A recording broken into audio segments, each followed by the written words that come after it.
আপনি কি কখনো কোনো মিটিং বা আড্ডায় এমন কাউকে দেখেছেন যার উপস্থিতি পুরো ঘরের পরিবেশ বদলে দেয়? সে খুব বেশি কথা বলছে না, হাত পা ছুঁড়ে নিজেকে জাহির করছে না, অথচ সবাই তার মুখ খোলার অপেক্ষায় থাকে। সে যখনই কিছু বলে তার প্রতিটি শব্দ যেন পাথরে খোদাই করা বারুদ। সবাই মনোযোগ দিয়ে তার কথা শুনে, এমনকি তার বিপক্ষ দলের মানুষগুলো তাকে সম্মান করতে বাধ্য হয়।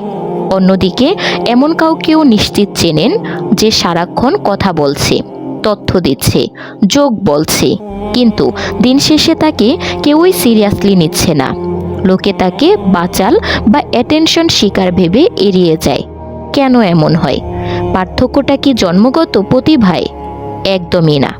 পার্থক্যটা হলো স্মার্ট মানুষরা কথা বলার আগে তাদের ব্রেনে একটি বিশেষ সাইকোলজিক্যাল ফিল্টার ব্যবহার করে। তারা জানে কখন নীরবতা ভাঙতে হয় আর কখন নীরবতাকে অস্ত্র হিসেবে ব্যবহার করতে হয়। আজ আমি আপনাদের সেই 5টি ফিল্টারের গভীর বিশ্লেষণ দিব, যা আপনাকে একজন সাধারণ স্পিকার থেকে একজন ম্যাগনেটিক পার্সোনালিটিতে রূপান্তর করবে। আমি লামিয়া আক্তার, আর আপনি দেখছেন SL লামিয়া আক্তার। স্মার্ট মানুষ কথা বলার আগে নিজেকে একটি প্রশ্ন করে যে আমার এই কথার শেষে ফলাফল কী। অধিকাংশ মানুষ কথা বলে নিজের ইগো শান্ত করতে, তারা তর্কে জিততে চায়, কিন্তু স্মার্ট মানুষ তর্কে জেতার চেয়ে লক্ষ্য অর্জনে বেশি মনোযোগী। ধরুন অফিসে আপনার কলিগ একটি বড় ভুল করেছে। সাধারণ মানুষ বলবে, আপনি সবসময় এমন ভুল করেন কেন? আপনার জন্য সবার সমস্যা হচ্ছে। ফলাফল, কলিগ আপনার শত্রু হয়ে গেল, কাজ কিন্তু ঠিক হলো না। স্মার্ট মানুষ বলবে, এই ভুলের কারণে প্রজেক্টটি একটু পিছিয়ে গেল, চলুন দেখি কিভাবে এটা দ্রুত ঠিক করা যায় এবং ভবিষ্যতে যাতে না হয় সেই ব্যবস্থা করি। ফলাফল, কাজও ঠিক হলো আর সম্মানও বাড়ল। টিপস: কথা শুরু করার আগে 5 সেকেন্ড নিজেকে দিন। আপনার এন্ড গোল ঠিক করুন। আপনি কি সম্পর্ক ভালো করতে চান নাকি কাজ উদ্ধার করতে চান? লক্ষ্য স্থির থাকলে কথা হবে ধারালো এবং কার্যকর। প্রদীপ: কথা বলার আগে 3টি প্রশ্ন করুন। নাম্বার 1, এটা কি সত্য? নাম্বার 2, এটা কি এখনই বলাও জরুরি?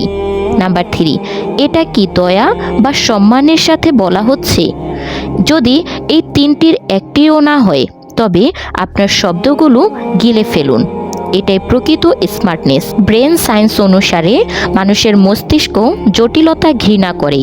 আপনি যখন অপ্রয়োজনীয় শব্দ বা ফিনেল ওয়ার্ড ব্যবহার করেন, যেমন মানে, অ্যাকচুয়ালি, আপনি জানেন কি, তখন আপনার মেসেজের তীব্রতা কমে যায়।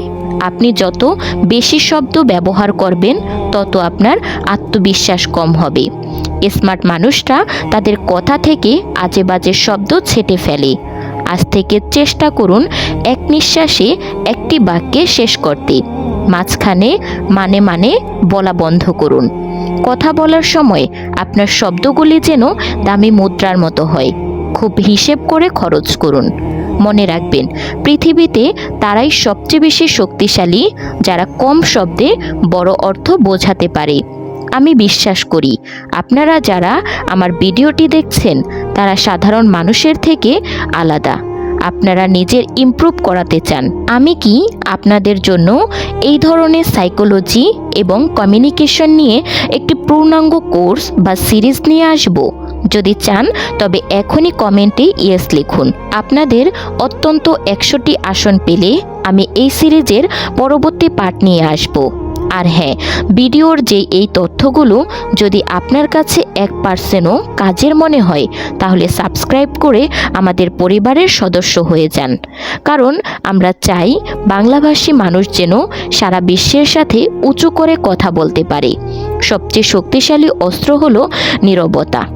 স্মার্ট মানুষরা জানে কিভাবে নীরবতা দিয়ে সামনের মানুষকে অস্বস্তিতে ফেলতে হয় অথবা নিজের গুরুত্ব বাড়াতে হয়। Post conic. নাম্বার 1, প্রশ্নের আগে পোজ। কেউ আপনাকে প্রশ্ন করলে সাথে সাথে উত্তর দেবেন না। 2 সেকেন্ড থেমে তারপর উত্তর দিন। এতে মনে হবে আপনি একজন চিন্তাশীল মানুষ। নাম্বার 2, গুরুত্বপূর্ণ কথার পর পোজ। এটি খুব বড় কথা বলার পর 3 সেকেন্ড চুপ থাকুন। এতে সামনের মানুষের মগজে আপনার কথাটি গেঁথে যাবে। মনে রাখবেন, যারা চুপ থাকতে পারে নিয়ন্ত্রণ তাদের হাতে। নীরবতা আপনার ব্যক্তিত্বর একটি রহস্য তৈরি করে, যা মানুষকে আপনার প্রতি আকর্ষণ করে। কমিউনিকেশনের মাত্র 7% হলো আপনার শব্দ, বাকি 93% হলো আপনার গলার স্বর এবং শরীরের ভাষা।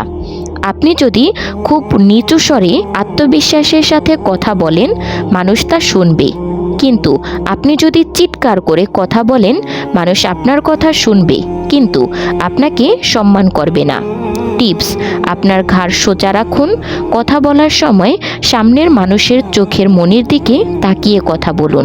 আপনার কণ্ঠস্বর বুক থেকে বের করার চেষ্টা করুন। ডিপ ভয়েস, যা আভিজাত্যের পরিচয় দেয়। স্মার্ট হওয়া কোনো জাদুকরী বিষয় নয়, এটি একটি অভ্যাস। আজ আমি যে বিষয়গুলো বললাম তা হয়তো আপনি কাল থেকে পুরোপুরি প্রয়োগ করতে পারবেন না, কিন্তু আপনি যদি প্রতিদিন একটু একটু করে পয়েন্ট নিয়ে কাজ করেন, তাহলে আগামী 30 দিনে আপনি আপনার চারপাশের মানুষদের চোখে এমন একজন সম্পূর্ণ ভিন্ন মানুষ হিসেবে আবির্ভূত হবেন। সবাই কথা বলে, কিন্তু আপনি কথাকে ওজন করতে শিখুন। আগে ভাবুন, তারপর বলুন। কথা বলা কেবল মুখ নাড়ানো নয়, এটা একটা আর্ট। আর আপনি যদি এই আর্টের মাস্টার হতে চান, তাহলে নিজেকে প্রতিদিন উন্নত করতে হবে।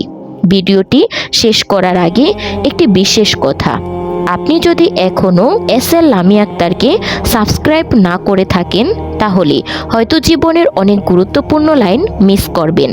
আমি লামিয়া আক্তার নিয়মিত চেষ্টা করি আপনাদেরকে জীবনকে সহজ করার জন্য এক ধরনের রিসার্চ বেসড ভিডিও নিয়ে আসতে। তাই এখনই সাবস্ক্রাইব করুন, যাতে আমাদের পরবর্তী ভিডিও আপনার মিস না হয়।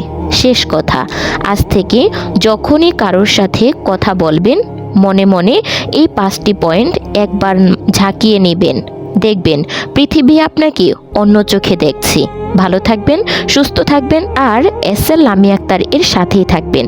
দেখা হচ্ছে পরবর্তী কোনো ভিডিওতে। সেই পর্যন্ত ভালো থাকবেন, সুস্থ থাকবেন। আল্লাহ হাফেজ।